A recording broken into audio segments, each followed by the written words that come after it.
This is the Greg Bedard Patriots Podcast with Nick Cattles.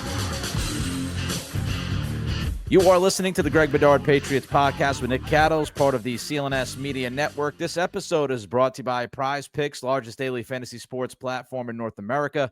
Download the Prizepicks app today. Use code CLNS and get $50 instantly when you play $5. All right, Greg, let's start with North Carolina. Why not? Old friend Bill Belichick had his coaching debut at UNC last night. And breaking news, it did not go well. The first 6 minutes were great, but UNC ends up getting absolutely smoked by TCU 48-14. Did you get to watch any of the game, and do you have any thoughts on said game? So I had it on a secondary TV, no volume or anything. Watching something else with the wife, and quite frankly, I can't watch a whole college football game anymore. Like, they just take too long.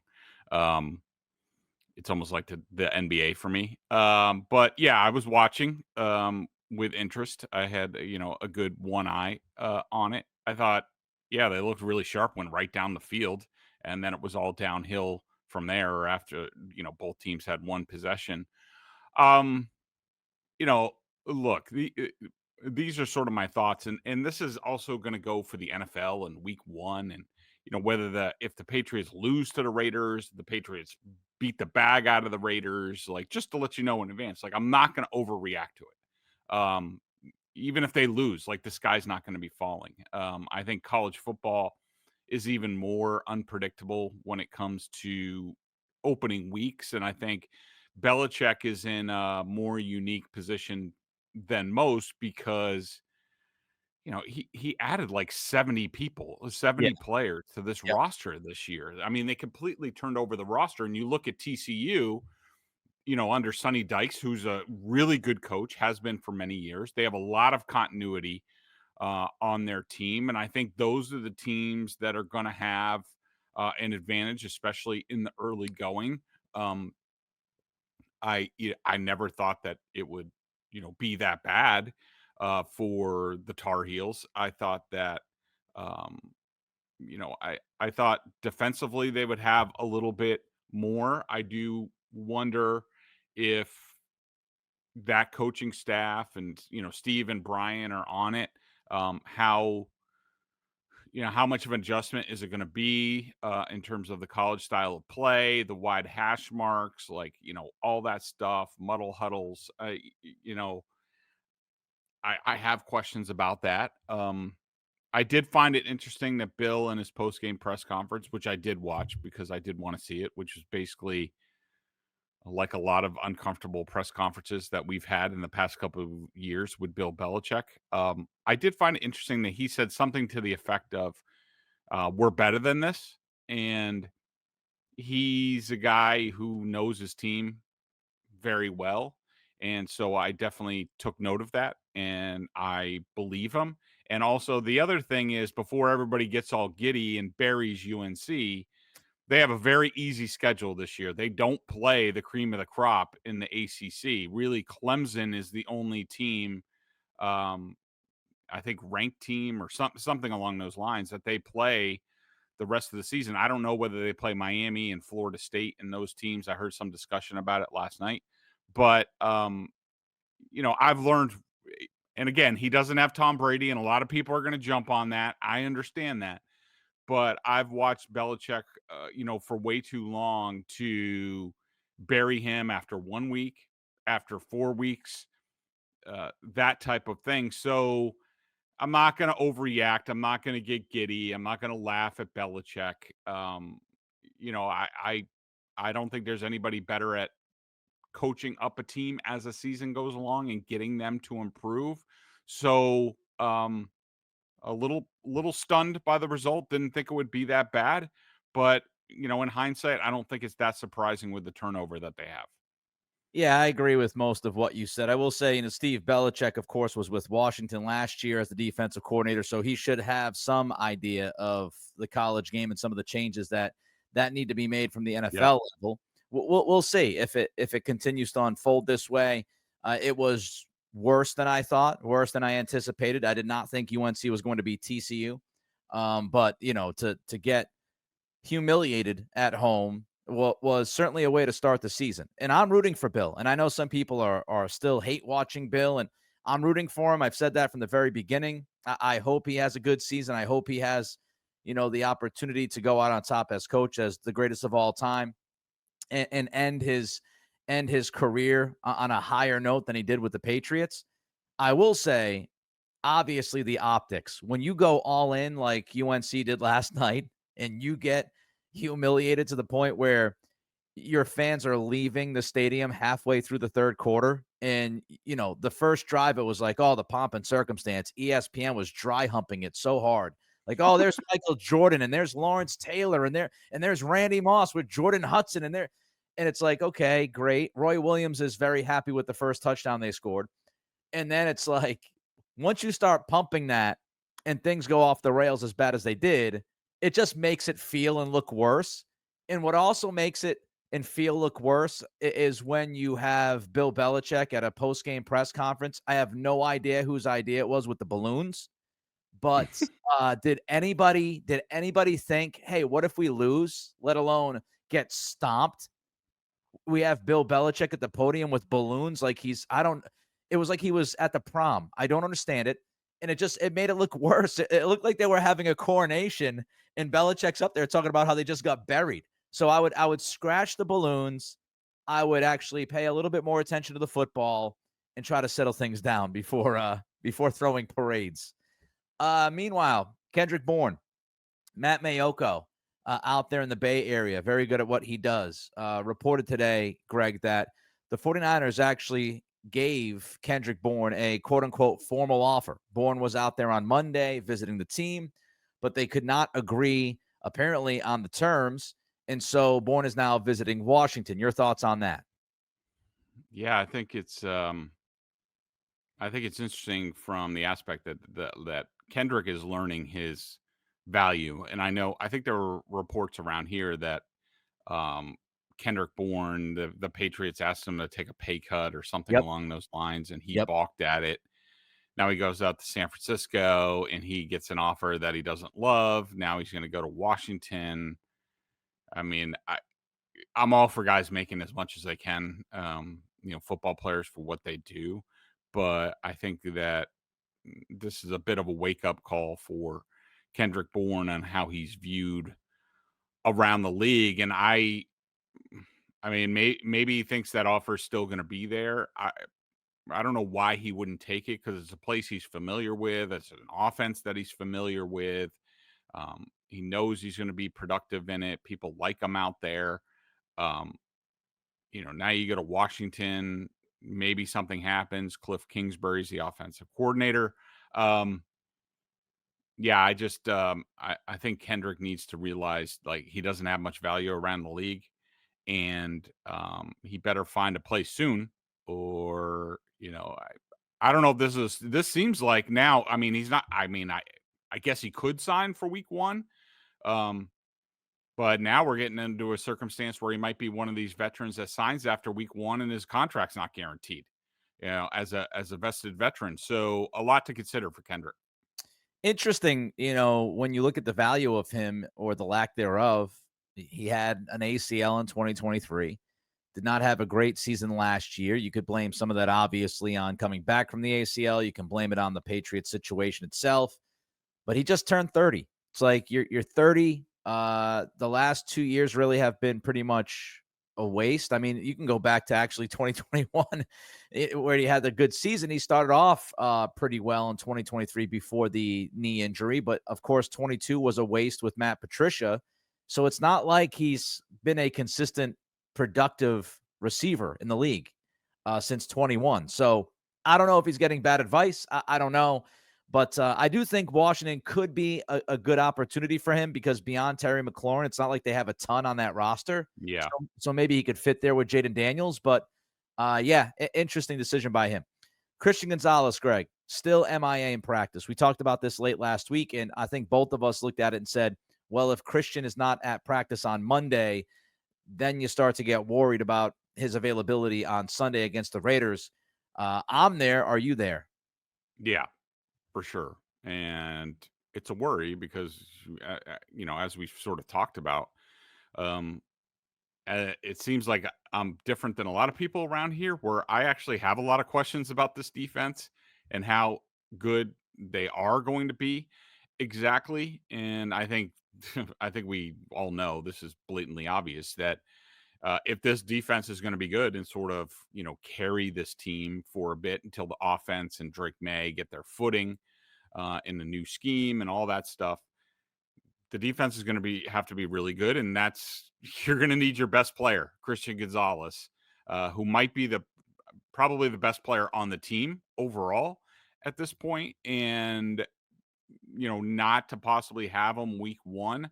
I wouldn't say it's the biggest thing in the world. I do have some worries a little bit about this Raiders offense. I think my early look at both of these teams is that I do think the potential is there for this game to be high scoring. I have more questions certainly about the Raiders defense than their offense. And I think that it's important for them to get Christian right. But, let's say to get him right and to get him playing at a top level, at this point, you might say, all right, well, let's just bang week one, forget about it, and let's move on to week two. Well, there's still going to be a conditioning process. And so if this is part of his process, then, even if he only plays like 25% of the snaps against the Raiders, at least that's getting him more towards being 100% week 2, week 3, week 4. So we'll have to see whether he's out there on Wednesday. I think if he's not out there, then you're looking at probably week 1 is lost. And from Mike Vrabel's tone on Monday and the way he answered things, it didn't sound very good for him being out there week 1. It is a big loss, obviously. One that they can deal with. I like Alex Austin. I think he's done a good job. He certainly got the reps all summer. DJ James has done a good job as well. But it certainly changes the way that maybe they thought they were going to play going into this season they thought they had 2 really good man corners in Gonzalez and Carlton Davis. Now you're down to 1. Now, how does that change things against the Raiders and going forward? There's a lot of different things a lot of different offshoots from this whole thing. A lot of new in the secondary week 1. I mean, you got Jalen Hawkins and Woodson, who it feels like will be starting at safety. We'll get to Jabrill Peppers in a minute in that story. But it looks like you'll be starting a rookie in Woodson. You'll have Hawkins, who's, I guess you could say, steady. He's okay. Nothing really jumps out, but he's okay. And, you got Davis, who's working with those guys for the first time in a secondary. Then you've got to roll Austin to the outside. What is Marcus Jones's role in all of this? Does DJ James, like you said, does he get on the field? So there's a fairly good amount of new. And I thought it was interesting, Vrabel's answer when he was asked if Gonzalez had a setback.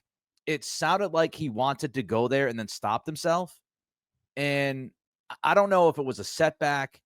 I don't know if it was somebody speaking out of school, so to speak, about, we almost immediately when Gonzalez went down in the practice, it was, oh, well, the Patriots feel pretty good about, the seriousness of the injury, and they don't think his availability for week 1 is in jeopardy. At the time I said, Greg, look, that's optimistic news because they didn't come out and say, oh, this is bad. He's going to be out for a couple of months. And I thought, I held a prayer circle that it wasn't going to be that bad. So I felt decent about it. But I did say we also don't want to get too far ahead because hamstrings suck. Hamstrings, you never, ever, ever know. And I know it's a cliche, but you truly never know. A guy can feel good and go out there, and all of a sudden, how many times have we seen it before? There's a setback, and then he's out for another month or another. So you just never truly know. Speaking of never truly knowing, I guess I did not know how close Jabrill Peppers was to being released by this football team as we talked over the last week or two. He has been released. He's done with the Patriots. I was surprised.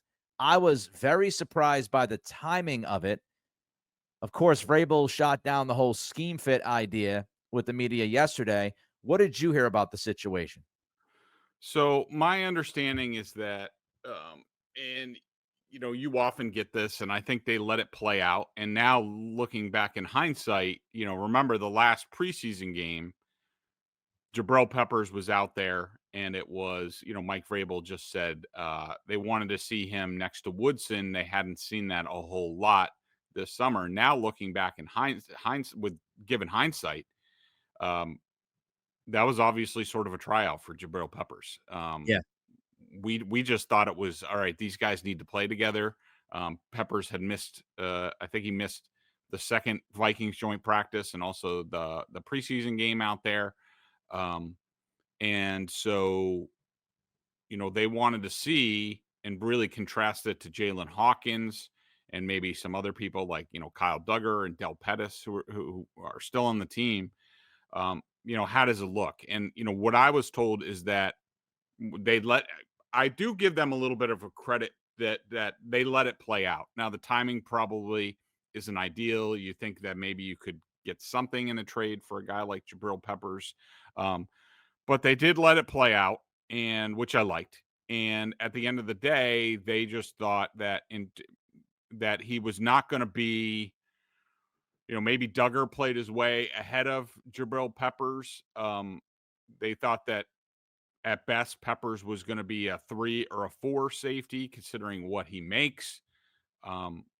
Is that something that you want? I was told they didn't love his mobility in coverage and things like that. And so, you combine all that and they just decided to go forward. I mean, I think what's interesting, and I was thinking about this last night, Nick, is that, when you look at a lot of what's going on with this team, like, a Christian Ellis sort of being a starting linebacker almost by default. Um, he's probably the fastest linebacker that they have in terms of foot speed. You look at Hawkins and Woodson, probably the quicker guys that they have at safety. You look at how Keon White has sort of fallen behind, whether it's Chason, Landry, arguably Ponder. I would say that Keon White even might be behind him. Is that sort of a speed thing? It really seems like Vrabel and company, when it comes down to it, how they evaluate these things is, they're going to err on the side of speed and sort of, what they preach with defense, which is speed and violence and causing chaos and all that stuff. Whereas we were used to for years, for decades, if it came down for Bill in terms of a really good athlete and speed, or a guy who might be slower, but exactly where he's going to be, Bill would err on that side. It just seems like this group is going to err on the side of speed and athletic ability, and they'll deal with the other things later. I mean, you can even look at it offensively, too. I thought they put a heavy emphasis on bringing in athletes this offseason. When you look at Travion Henderson, when you look at the offensive linemen, both Jared Wilson and Will Campbell, athletic freaks. Garrett Bradbury is an athletic freak. Bradbury, one of the best testing centers since 1987, according to relative athletic score. He was like way up there in the RAS scoring. So they wanted athleticism on this team, and I think it's good because you and I have been talking about how this defense has needed to add just fast, athletic, sideline to sideline guys. But we also have to understand, we have to embrace this idea and appreciate that it could and likely will open the door to some mistakes. And you could give up some more big plays, which was the whole Belichick, kill us by 1,000 paper cuts, bend, don't break. The philosophy of, we might not be the fastest, most explosive defense in the world, and it might not be the most exciting thing to watch, but you're not going to kill us with 4 big plays. And so we have to appreciate that there could be some big plays. And I think you've seen that. You've seen that when guys could not, pick up certain things. The screen game, for example, because they're so, they're playing so fast, getting downfield, being super aggressive, that leaves you vulnerable in the screen game. and certain things that you can do in the run game as well. So we just have to keep that in mind. We want fast, we want athletic, but you could give up some big plays playing that style of football. All right, before we continue, Greg wants to tell you about Prizepicks. Prizepicks is the best place to turn your sports knowledge into cash. With millions of members, Prizepicks has made daily fantasy sports accessible to all. Just pick more or less on at least 2 players for a shot to win up to 2,000 times your cash. Run your game all season long on Prizepicks. I'll be sitting down Thursday night, football opener. I'll be all over it because I love the app. It's quick. Get my cash out quickly. On Prizepicks, you can mix and match player projections from different sports, combine your favorite basketball players with players from baseball, hockey, esports, and much more. Prizepicks invented the flex play, which means you can still cash out if your lineup isn't perfect. You can double your money even if one of your picks doesn't hit. Prizepicks puts their members first, so all withdrawals are fast, safe, and secure. When my picks hit, I can get my money in as quick as 15 minutes.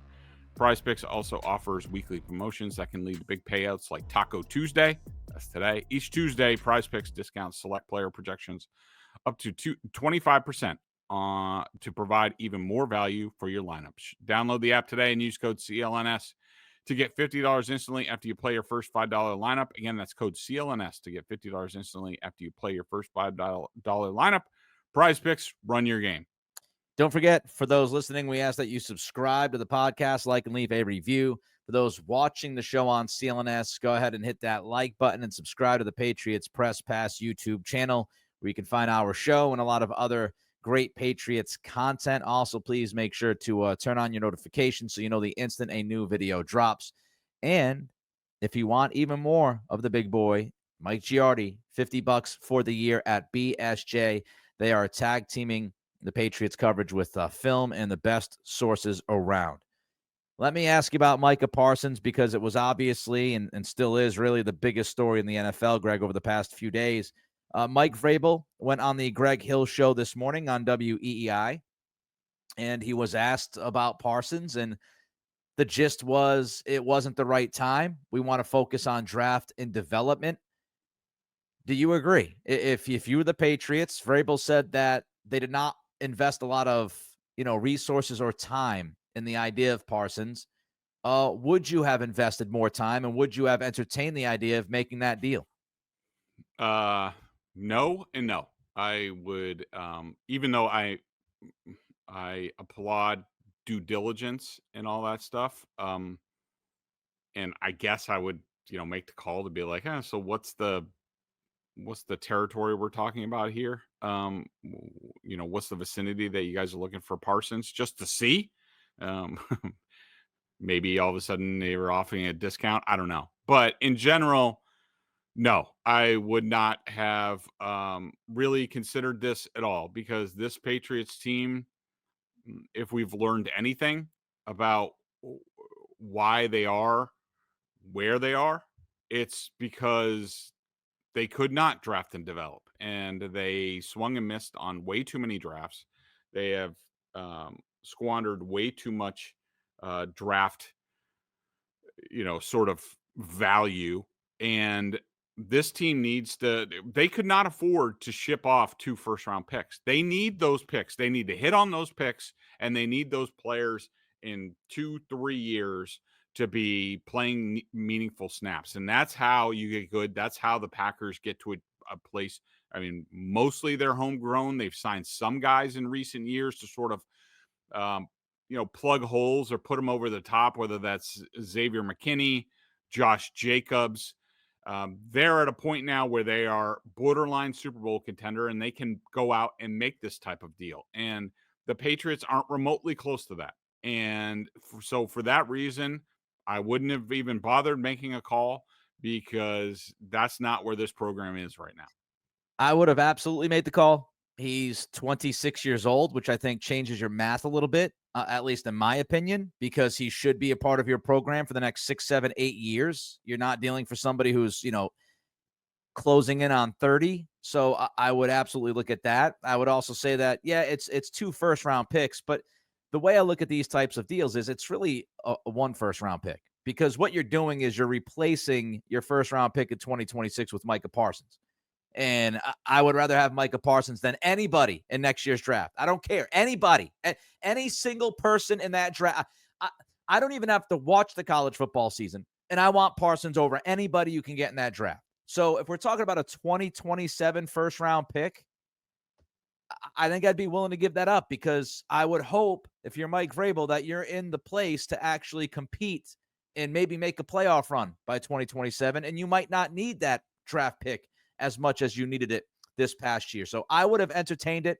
I'm not saying I would have pulled the trigger because I don't know what else they would have had to give up because, of course, Kenny Clark also went in that deal, and that's a Pro Bowler. But I would make the call. I would invest more time and resources than apparently the Patriots did. Let me ask you about Stefon Diggs, because also on the Greg Hill show, Vrabel said that Diggs is expected to be out there week 1. What are your expectations, Greg, for Stefon Diggs, especially early in this season? I to be honest, Nick, not a whole lot. I think at least for the early going, because of where he is in terms of the ACL recovery, if you're expecting Stefon Diggs, and I don't mean you, Nick, I mean, Patriots fans out there, if you're expecting Stefon Diggs to be your number one receiver, he's going to play 70 snaps, he's going to get 10 targets a game, I just don't think that's realistic. Certainly from what we saw on the practice field all summer. Now, they will have 2 weeks behind closed doors, but I just think that he's a guy that they're going to bring along, hopefully at some point, maybe in crunch time, maybe in, December and January, he's able to be closer to that. I just don't think the Patriots are going to put him in that position from, what I've been able to observe. I think that he is, I'll be very interested to see like the first 4 weeks, like where he is in terms of snaps among the wide receivers. I just think I think he's going to be somewhere around 3-ish in terms of, playing time and targets. I do think that they are going to be specific about his usage. So maybe his target rate per snap run, route run might be high because they realize that he's going to be on some sort of pitch count. So maybe they take advantage of that. But I would think that, he'll be out there a few first downs. I would like to see him out there for a lot of like third downs and those sort of things. But I just think that if people think he's going to be a number one play just about every snap, every game, I just don't think that's reasonable, at least to start the season. Yeah, I think I've been consistent on this from the very beginning. When Stefon Diggs signed, if you told me he was playing week 1, I'd be happy. Couldn't care less if he's playing 15 snaps week 1. He's coming off ACL surgery. Brandon Ayuk might not play until November. I mean, Shanahan's talking about maybe holding him off until like week 10. So I just think everybody gets excited like Christmas morning when camp begins and all these stories come out and everybody's optimistic and everybody's talking about, man, he's ahead of schedule. He's doing this. He's doing that. Yep. Just look at it realistically in the big picture. Whatever you get, to me, whatever you get from Diggs in the first month of this season is the cherry on top because I didn't expect him to be out there. And so even if he's getting you 4 catches a week for 50 yards, take it. I'm going to take it, and I'm going to be very happy about it. And I think, there was some talk about, him being a number 1 and doing some things, and he looks like keep it reasonable. That's what I'm doing. And I'm trying to keep my expectations measured because he's in his 30s. He had ACL surgery, and anything he gives you week 4, week 5 through the first 4 or 5 weeks of this season, it's a bonus. It's a bonus for this offense. And I would expect that Pop is going to be the guy that gets a lot of looks. But the question about Pop, Greg, that I have, McDaniels and Vrabel want to run the football. And Pop is not going to be out there necessarily cleaning people's clocks in the run game because of his size. How much does that limit his opportunity? Yeah, what's one of the things that's going to be interesting to watch how Josh McDaniels uses people is because, he has certain guys that, for example, like a Mac Hollins, Like, he does everything, and he's a big dude, and he's punishing in the running game. Um, how does Josh McDaniels hide that sort of tell that, like, when we have Kayshon Boutte and Mac Hollins out there, who are, two of our sturdier guys, like, how do we not telegraph that we're going to run the ball? Or, when they have all three tight ends out there, with Jack Westover as the other guy, who, I don't know how good they feel about his blocking. I was sort of surprised that the Patriots didn't make a bid for Jakob Johnson after he was cut loose in with the Texans. And, he's been with Josh McDaniels twice here and with the Raiders. I thought that was an interesting non-move by the team. I think he signed back with the Texans practice squad. And, that how McDaniels handles the personnel is going to be, very interesting, because I don't want DeMario Douglas, rooting out a safety like we used to see Julian Edelman and Wes Welker and Danny Amendola, and these guys used to have to do it. And it's tough work, and that's not something I want Pop doing. So as an offensive coordinator, how do you mix and match all of that? How much does Kyle Williams play, especially early? I don't think a ton either. I think that this is a guy that I think they're going to have to bring along. I think, another guy with a sort of specific role as, like, the shot guy down the field. Yeah. How do they use him? How do they hide him in terms of his role? I just think it's going to be a work in progress for him. He's a guy that he a lot of these college receivers, they don't really understand, like, the difference between the college game and the pro game. And, like, I think I like Kyle Williams a lot. He's really smart. I think he's going to do really good things here. But, these guys do have to learn that at the NFL level, like, you got to play fast. And, in this scheme, is he ready to play fast yet?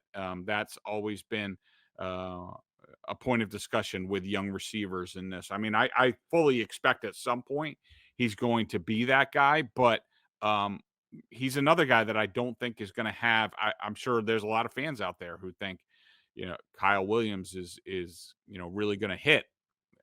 Another guy who, if you look at the practice field and the practice usage all summer, some of those fans would be underwhelmed, just like with Diggs. And so I don't expect him to have a huge role, but I would hope it'd be nice if they got like a big play or two out of him a game and be happy with that as sort of the quick, fast guy. We'll have to see how it goes. All right, we have more, but first, Greg wants to tell you about Game Time. College and pro football is back. You know what that means? That means tailgating, the sights, the sounds, the cheering, being with your buddies, being with your fellow fans. There's nothing like being there in person, and you got to be there with Game Time. Other places, it's tough to get tickets, hear about snafus. With Game Time, it's easy. You got to be there. Game Time app gives the advantage back to the fans. It's the hack for unlocking amazing tickets and experiences in a few taps. It's incredibly easy to use, and the Game Time guarantee means you'll trust your 100% authentic tickets on time and at the best price. Plus, fees are always included. So what you see is what you pay. I got to tell you, I just used Game Time last week for a baseball game, a big matchup between a couple of really young and up-and-coming pitchers at the old Fens. And I got to tell you, it was super easy to use Game Time. I found a great deal.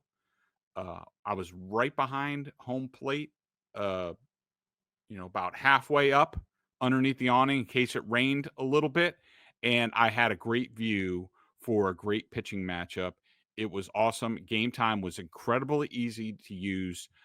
It integrated with the baseball ticketing app that you need to use to get into the stadium. It was just a few taps. It was really easy. It was probably less than 5 minutes to buy my tickets, get them on my phone, get them in my wallet. So I was ready to go.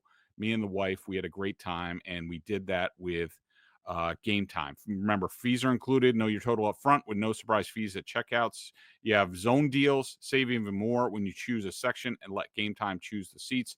I definitely used the seat views, the panoramic view from the seat in the app before you buy. I knew exactly how I was going to be looking. I didn't have an obstructive view or anything. I could see everything. It was awesome. The lowest price guarantee or Gametime will credit you 110% of the difference.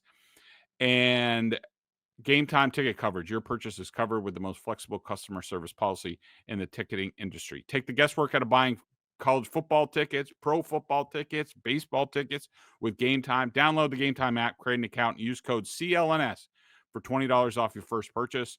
Terms apply. Again, create an account and redeem code CLNS for $20 off. Swipe, tap, ticket, go. Download the Gametime app today. Got to tell you, please help out the podcast. It would help out if you guys just go over, sign up with the code CLNS. It would really help the podcast, and you'd be doing us a big favor. So make sure you get over to Gametime. I'm telling you, I just used it the other day. It was awesome. I got a great deal, and it was easy to get my tickets. What more could you want? So make sure you download the Gametime app today. Hey, don't forget about the other YouTube channels for CLNS. I mean, they got great stuff. Celtics podcasts, the NBA History channel. I already told you about the Patriots Press Pass, and of course, Bruins Ringside. So check out CLNS and all the options they give to you Boston sports fans.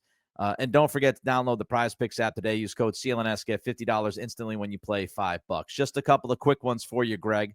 When you look at this roster of 53 right now, who do you think is the most likely to be inactive against the Raiders week 1? Ooh, good question. I was sort of going through this. So basically, if you have a 53-man roster, then 5 people need to be inactive, and that includes like an emergency third quarterback. So Tommy DeVito is definitely one. I think that in terms of the offensive line, you usually have 8 active. That means either Caden Wallace or Marcus Bryant is going to be the one who is down. Now they could make them both down. I think probably Efton Chisholm at wide receiver. You have a new Oh, guy, man. You just upset so many Patriots fans by saying that. Eric Gregory is a new defensive tackle. Undrafted guy who they claimed. So you would think that he's not quite ready, but it's not exactly rocket science to be played defensive tackle in this league. But I think they have enough for now. After that, for like the 5th sort of spot, we'll have to see whether Gonzalez is active or Yeah. not. They could be Gonzalez. If he is active, I think you're looking at probably between Kyle Williams, Keon White, and Anthony Jennings. Because they don't play a lot of special teams, especially Kyle Williams and Keon White. Keon White might play on field goal and punt. I'm trying to remember, but I think one of those guys, Kyle Williams, Keon White, or Anthony Jennings, if Gonzalez is active, one of those guys could be in for a rude awakening that they're inactive for week 1. I think you got to have 5 wide receivers going in. That's my thought, because again, the Diggs question, the Pops usage question. So I think Kyle Williams has a chance to be out there on Sunday because of the numbers game. Jennings obviously would not be a surprise what happened in the preseason, but it'll be interesting to see how they pick the 5 guys who's out, because we've talked about it. The depth. It's you got some choices. You mentioned this a little bit earlier. We don't want to go too deep into it because we do want to preview the game later in the week. But aside from Max Crosby, who is a freaking beast on paper, how many, if any, Raiders defensive players would concern you if you are Josh McDaniels?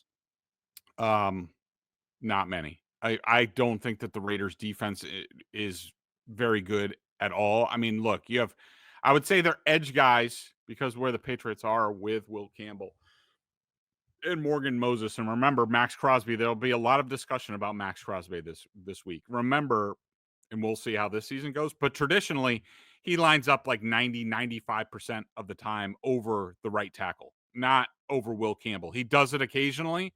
That will happen. Sometimes he travels and sort of stands up and goes in the middle, But most of the time he's over the right tackle. But I also think that, Malcolm Kuntz has been a good pass rusher in recent times. He did miss, if not all of last year, most of last year with injury. Tyree Wilson was a very high pick. I think he was McDaniel's last first-round pick, with the Raiders.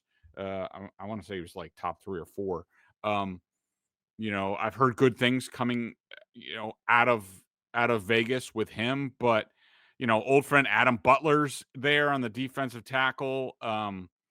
Thomas Booker. I mean, some of these guys I've never heard of. They have Pratt at linebacker, an old friend of Landon Roberts. Love a Landon Roberts, but how good is your defense if he's out there? He did play well for the Steelers. I don't really like their cornerbacks. I like Palomao, the safety. I think that he's been a good player, but he's not that great. Jeremy Chin, nickel safety, was on the Commanders last year, and I guess they didn't want him back. Jamal Adams is around playing linebacker, but his best days are behind him. And what's really interesting, Nick, is the matchup in terms of Josh McDaniels. And remember, so this is Pete Carroll, the head coach, but they retained Patrick Graham as defense coordinator, who we know well, and he's been coordinating that defense. Is it more Pete, or is it more sort of, the Patriots scheme? We don't know that. If it's more Pete, Josh McDaniels knows how to eat up the Seattle cover 3. He's always killed the Seattle cover 3. So I just think that, when I look at this matchup, I feel good about the Patriots offense. A lot of good things going on with the Raiders offense against the Patriots defense. So, I do think this could be high scoring. So what Greg's telling you is early in the week here, if you're eyeing possible over-unders, you might want to be looking at the over for Sunday's game. But we'll get more into that later in the week. He's Greg. I'm Nick. Enjoy the rest of your day. Greg's going to go run, do some radio, do some other stuff. We will talk to you soon. Check me out on Locked On Patriots, by the way. Do that every day as well. And we'll see you later in the week for a Raiders-Patriots full throttle, Tom Warner style preview.